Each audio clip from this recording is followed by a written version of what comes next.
This episode of the Retail Is podcast is sponsored by Coliseum Central Business Improvement District. The Coliseum Central Business Improvement District encompasses over 1,900 commercial acres and represents over 650 Hampton, Virginia property owners and businesses. Coliseum Central uses its resources to fund a number of projects, programs, and initiatives that are designed to enhance and improve the Coliseum Central District. Visit coliseumcentral.com for more information. Today, we're joined by Sheila Laderberb, Tarasiuk, sorry, that's a mouthful. We were talking about that earlier, and Abby Davids from Petal Retail Advisors. Thank you both for being on the show. Hi, thanks for having us. Thanks for having us. We're so glad to be here to talk to your members and to chat real estate. Excellent. So why don't you tell us a little bit about what you guys do and what Petal Retail Advisors is? Sure. So Petal Retail Advisors is a retail real estate brokerage and advisory firm specifically built for independent retail businesel. So I'll just keep telling you a little more. So, we founded Petal back in 2020 after having both Abby and I witnessing through our careers, both Abby as a commercial real estate broker and myself as a longtime retailer and business person, we saw the immense challenges that retailers face when they have to enter the commercial real estate ecosystem. Mm-hmm. And we decided to change that because, through Abby's experience, Abby has worked with landlords and retailers, big and small, on a bajillion transactions, and saw from her end how difficult it was for small, new, independent retailers of all shapes and sizes to do everything in the process, between getting a landlord to take them seriously, to knowing how to negotiate a lease, to making it to opening day, with sort of everything intact. How difficult that was, from the perspective of a commercial real estate broker. And myself as a retailer, I experienced the commercial real estate world really the good, the bad, and the very ugly on a personal and business level, and in many different experiences. And so we had the good fortune of meeting back in 2018. And in 2020, we decided to start this business together because we felt like there has to be a better way. There are so many great retail businesses that are either just starting up or have been in business for a really long time, who need assistance when it comes to commercial real estate, and the existing system just is not set up to support them. So we decided to create a business with their needs specifically in mind. Yeah, and not only do they need assistance, but we can deliver such tremendous value. It's just super exciting that knowing the right questions to ask and the right ways to ask them can result in a totally different outcome, a much better lease that allows you to be much more successful in the future. And that is so motivating to us that we can help people who are on the front lines doing it, retailing. It's a lot of fun. Yeah. Exactly. So at the core of what we do is this sort of brokerage, which is when you need to find a space for your business, either you're looking for one or you're renewing your lease, or you're opening a second or third or seventh location. We handle that experience sort of soup to nuts of looking for the right thing, negotiating the deal, and doing all that. But we do it a little differently, where we combine education, business plan consulting, and coaching to give new and independent retailers the assist and the necessary hand-holding that businesses need to be informed about what is in most cases the single most financially consequential decision that they may make. I mean, we love to tell our clients all the time that signing a retail lease is more serious than getting married, less serious than having a baby. And so it's no joke. I mean, you're making at least a 5 to 10 year commitment that requires financial and emotional and all in your lifestyle commitment. And so it's something that you really need to fully participate in to make sure that you know what you're signing and that you feel good about it. So talking about that a little bit, you mentioned the length of a lease. So when someone's prepared to, find their new storefront somewhere, how do they know the things to look for? Like, what if they only want a 1-year lease? Is there certain places that will do that? Is that what you help with as well? Or is it, it's going to have to always be a 5-year, inclusions with this or exclusions with that? I mean, a lot of these people are starting from scratch with no knowledge. Is there a minimum that they should know? That is a great question. There are, like in life, there are no set hard and fast rules. If you want to open up for 1 day at a farmer's market, you can do that. If you want a 10-year lease, you can do that. The norm for commercial leases is anywhere from 5 to 10 years. And it is, which is not to say that there aren't pop-ups, things that are maybe a couple months to really anything under 2 years, we would consider to be a pop-up. And for a lot of people, that is a great sort of entryway into testing out if you really want to be open and operating your own store for years to come. But it is easy to think that is going to be that you're managing your risk a little bit by just having a couple of years. And so we do talk with our clients a lot about the benefits of signing a longer lease, 5 years, 10 years, because businesses take a long time to start to click and be successful. If you're going to open anything that's going to need a build out, so it's going to need construction, that's pretty expensive, and you need enough time that for sure you're going to be able to generate revenue in your space to make you whole for that build out, and then start to make money on top of it. With that term commitment also comes the ability to get more things from the landlord that sort of bridges the gap, because it is not our expectation that anybody has a money tree in their backyard. Most new retailers opening a store, even retailers signing 10-year leases, are not just independently wealthy.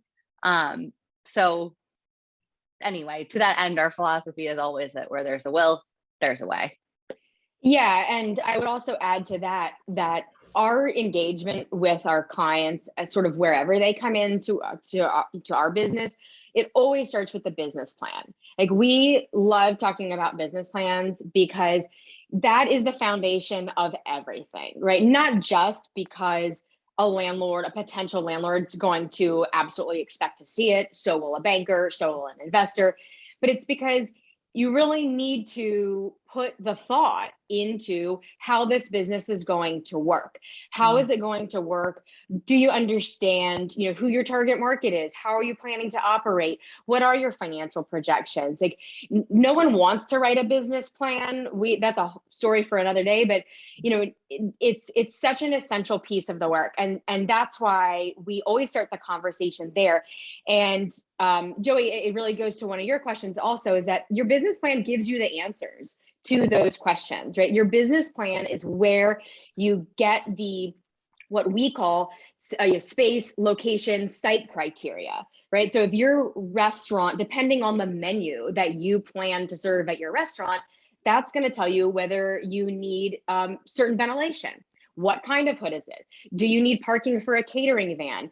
Do you need like special, delivery entrance? Do you need ceiling heights of a certain height? So the business plan is where you really think through all the elements of your business and articulate what you need in a space. Where should it be located? Not just in your market, but also like where does it need to be so that you can have access to all of your operational requirements? So, we really operate from this sort of core belief that when it comes to bricks and mortar retail, that is one thing, right? There's no separation between the brick and mortar and the retail.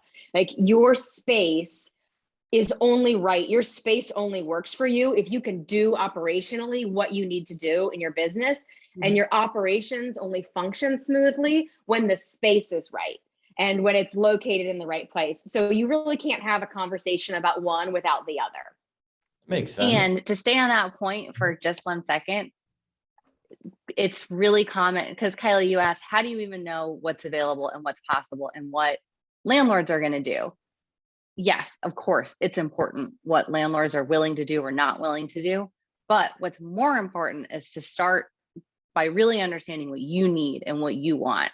Because when you're just responding to what's coming into you and offers, it's hard to make a decision that's going to be the right decision for your business. So starting with sort of a blank whiteboard and saying, what would be the very best thing for my business, for my lifestyle, et cetera, is a much surer path to success. Yep. Excellent. So as far as what you guys do for business owners, is this something that you see business owners trying to do on their own? And you guys have to sort of come in and help them? Is this something they got the business plan, so they think they can just go find somebody? How do you talk to those kind of business owners that have it in their head that they just want to do it themselves? Well, wow. People come to us. We encounter people at all from all angles. People think sometimes that you can absolutely do it yourself, right? You are not required to have a broker to engage in a lease negotiation. Like you can do it on your own, as the person signing the lease. But we can talk for days about why it's essential, like why you really need to have a broker, and not just a broker, but a lawyer when it comes to your leasing. But we get referred a lot of people either by choice or through someone else sending them to us, because people have sort of encountered the difficulty and already had kind of a bad experience trying to do it on their own, either with a lease that didn't work out, or feeling like they keep calling numbers and no one's calling them back, or they started working with one broker and then like they felt like their calls were getting ghosted because they didn't sign any deals. So people come to us from sort of all different experiences, and most of them tend to not be the best ones from having experienced it previously. Wow. So what stage of planning does someone reach out about lease, like negotiation and stuff like that, or even getting your services? And you were saying that you help with business plans. So someone maybe just needs to have an idea, or like how far on the process of a business plan are they ready to talk about real estate? If you do not have a store open and you are listening to this podcast, we can help you. It can be from just the earliest idea of I might want to open something. And for clients like that, we've got, well, number one, we have a ton of free resources on our website about this process, and those start at the very earliest stages of ideation. But we also do sort of one-time test ride consulting, where we'll help you talk through like the business implications of what you're trying to do, the lifestyle implications, and help people sort through if this is really something that they want to do. But we can support people all the way through. So we'll have people who will come in with a business plan partially completed. We'll help them get it over the finish line. We'll have people with a finished business plan, and then we'll do representation. We will even have people who are halfway through negotiating a lease. Maybe they have another broker, maybe they have another lawyer, but they're just like not feeling great about it and want a second opinion. We can do that too. We help businesses who have been, operational for 25, 30 years in, one location, who aren't seeking to open, additional locations, but they're renewing their lease again. And they want to go back and ask their landlord for, some solar panels on the roof, or some help with an expansion, or like refreshing their space. So we can really work with independent retailers at sort of all stages of their business life. Okay. Yeah, because opening a business obviously costs a lot of money. You can spend a lot of money in a lot of places. And so like when we think about the very earliest stages, like this is a really great place to start, like to really qualify if you want to do this before you start with the branding, or whatever it is, any of the umpteen places where you could start. Also, it's really intuitive to people. We see this a lot, that they are thinking about opening something and it's sort of still coming together in their head. And the first thing they do is pick up their phone and call a leasing sign. Like they see a space in the project that's right next to the grocery store that they go to all the time. It's it's natural. The leasing sign says to call the number. But what happens is the broker or the landlord on the other end is like, we say they're like drug sniffing dogs detecting somebody who doesn't have a business plan or doesn't know how much money they're going to need to raise. They are trying to get you off the phone as quickly as possible because typically brokers work with brokers. It's just going to be really clear that you're not in a position to really enter into this process yet. So nothing can be undone, but Yeah. Don't start by calling a sign. Well, Kylie, I want to point something out to you real quick. This podcast is going shockingly fast. And I know this is a topic that you're really interested in. So I'm looking at our outline. Ask some of your favorite questions. Let's make sure we get to the ones that I know you really wanted to get to. Well, some of the things are terminology. I think people talk about exclusions, inclusions, concessions, and things like that. Talk a little bit about that and what these things are. Great. That's a great question, Kylie. So commercial real estate has its own language. And unless you have had reason to engage with this ecosystem before, you'd have no reason to know what some of these are. Triple nets, exclusive use, things like that. So there are a ton of terms that are in the lease negotiations. Retailers typically really care about maybe a dozen of them because they like really affect your business. But the sort of the practical, what happens in sort of the normal world, right, is that business owners or would-be business owners or retailers start this process. They encounter these terminology, the terminology, the words that they've never seen before, and automatically they are put on the defensive. And automatically they feel like everyone can see that they don't know what they're doing, and they feel stupid, and they feel like, well, if I raise my hand and say, well, what does this mean? Or what does this mean? Then everyone will know I'm a fraud and I can't do it. And we just start from the fundamental assumption that you are not expected to know what these terms mean when you begin this process. Right. So what we do is when our clients come into our brokerage system, we have there are 6 hours of video content of their like 1 to 3 minute videos of every single term that you would possibly encounter in an LOI, in a lease, so that we don't expect you to know them, but our clients have the benefit of like receiving the first draft of their LOI, their letter intent before they go to lease, and sitting down with this document that they've received, having all these videos and clicking on the videos that explain what all these terms mean. So they can at least understand, well, should I care about this or not care about it? Like how much, like which hill should I die on here for my business? So we basically, from our perspective also, these are really important terms that you need to know because it's your negotiation, it's your deal.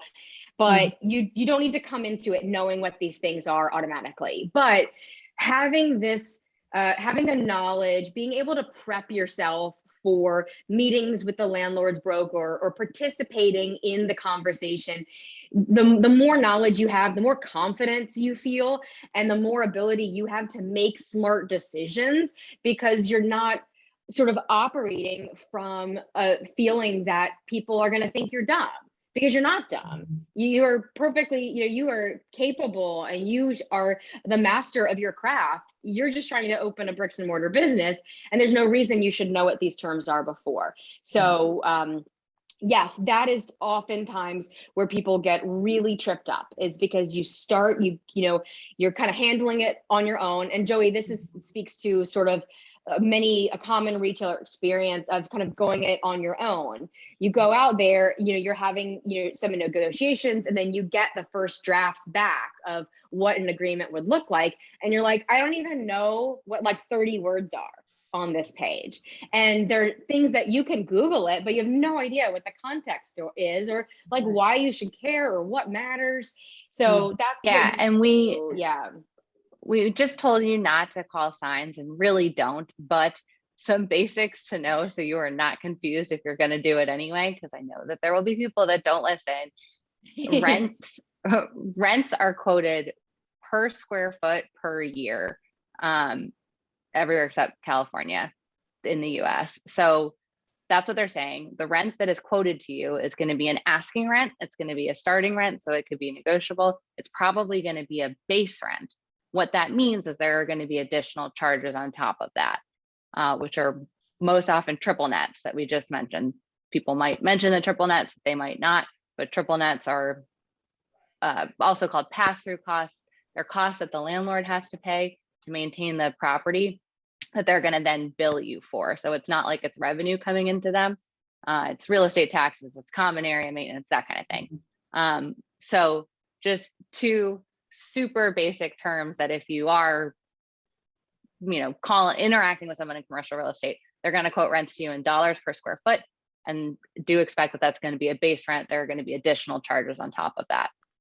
Yeah, and the other thing is that, Kylie, before you would go to lease, before anyone starts paying their attorneys to review what ends up always being like a 30 to 70 page document, you do what's called an LOI, which is a letter of intent. And the LOI is a short form document where you and the landlord hash out the most important business terms, like how many years are we talking about here? What's the rent going to be? Is the landlord going to give me money to help with my build out? What kind of use, what kind of business can I have in my space? So there may be, a dozen, maybe 15 terms that you're going to hash out first, but that's sort of the first time that you start encountering these terms. But that's really, the LOI is sort of a phrase that you hear, or a word that you hear tossed around a lot. It means a letter of intent, and that is a non-binding document that you and the landlord negotiate before anyone starts writing like the actual legal document of a lease. I wondered about that. Yeah, how contractually tight this is. Like, it's non-binding, and that's good. I mean, because you want the ability to say, you know what, I'm just not feeling it. Like, we can't come to an agreement on this, or whatever. I won the lottery and I'm not doing this anymore, right? You can leave. And likewise, the landlord can also bail and continue to market the property to other people. But in LOI, you're sort of in good faith, proceeding in the earliest stage. It's like dating. Yeah. But just like dating, you should expect that the landlord is going to be dating multiple people. You might be doing the same. That is totally fine. And your broker is, because you have taken our advice and have hired a broker, your broker is going to be negotiating this LOI for you. But brokers are typically paid with brokerage commissions. They are not paid like per the number of LOIs they negotiate. And so the purpose is to make sure that you guys are on the same page about the very most important business terms before everybody starts paying lawyers on a lease. Once everybody starts paying lawyers on a lease, at that point, we're not dating other people, right? Like we're engaged at that point. So it doesn't mean that we're 100% going to get married, but we both have the intention to move forward. So if you had your broker, you've got two different people who are going after properties. Do you have exclusivity in terms of the real estate you show, or is it if they're both your clients, can you say you both can look at it and the first one to get it or the better deal gets it? Like, okay, so in this situation, we're representing two tenants looking at the same space. Yeah. Well, that's an interesting question, and I would say that because people's businesses are so different, they're just like people. It's like they don't necessarily want to marry the same person, right? Like you can have two tenants, you could have two, cupcake shops, but like the fact that like the likelihood that they both want have the exact same requirements, want the exact same space is like pretty rare, because every business is different, and the operational and sort of market requirements of every business dictates the kind of spaces that they're after. So it is sort of, every business needs something different. I mean, Abby, do you want to clarify that at all? Yeah, no, I mean, it is possible. It is unusual that happens, but I think like coming back to this broker conversation and why we say it's so important to have a broker, we know that a lot of people have had bad experiences with brokers, or brokers have a bad rep for a lot of reasons. And the scenario that you point out is a really good one. Fundamentally, when you're hiring a broker, you really want to make sure that you trust them. So for us, we don't feel like, I mean, we haven't had this situation happen, but it could, right? And if we're acting in good faith, you would disclose sort of as much as you can to both parties without betraying confidentiality. Because ultimately you have a fiduciary obligation, which is legalese, but as a broker, you do to represent both clients. But it's much more likely that the threat is not going to be coming from inside the house, and like that the person looking at the same space as you is going to be someone that you don't know about. They've got a different broker, and just the landlord knows. Yeah, and that's also sort of brings it back to the point of like the importance of the business plan, is that your biggest competition for a space that you want is coming probably represented by somebody else's broker. And that's why your broker should be your biggest cheerleader, and your broker needs your business plan so that they can represent you in the best light. Like, your broker's job is to sing your praises and to show property owners why they not only should lease to you, but should really desire to give you a good deal to get you into their property because of what you're going to be bringing to their business as a property owner. So you want someone who is interested in your business, who sees what you're doing, who cares about how you're going to be successful, and is so excited to go to bat and to hype you up to landlords to say, like, this business should really deserve this space, and you should give them a great deal. And that's true whether you're opening your 10th location, where it's pretty easy to do that, or if you are this is the first time you're doing it. Like, your broker should understand what you're doing, and you should feel like they are in your corner and they are there to make you look good. Yeah, that's a great point, because, oh, sorry, Joy. No, you can go. Well, I just was going to say, so in that scenario, two retailers going for the same space, it is often not just going to be the rent that's going to win the day. It's not necessarily who can pay more. A good landlord is going to want the best fit for the project, and it's going to be sort of the sum total of all the parts of the deal. Okay. Very interesting. Well, Kylie, we are running out of time. I just have one question, one more. Okay, last question, Kylie. Have you, like, with brick and mortars struggling, and we all know that, have you seen changes made by landlords who are struggling themselves, being more accommodating to people who are wanting to lease the space? Are they being as picky, or is things sort of swapping around, like when you'd say it's a renter's market, or it's a so have you seen any changes like that? It's a great question. So when you think about bricks and mortar hurting, the story for the tenant, like for the actual retailer, at least in my eyes, is a more positive one, because there are more ways than ever to diversify your revenue. You got to be online. So it's not just bricks and mortar. You've got an online presence too. To your point, Kylie, the person who's hurting is the landlord, especially if they had a deal where they're getting percentage rent, which is a structure where some portion of the rent is based on the revenue that's being generated out of the space. Well, if I'm selling my cupcakes online now, landlord, you don't get any of that rent. And not only that, you don't get insight into what I'm selling anymore. So it's not quite so simple as saying like, oh, it's a renter's market, it's a tenant's market, but it does feel finally like the balance of power is shifting a little bit back from those landlords to the tenants.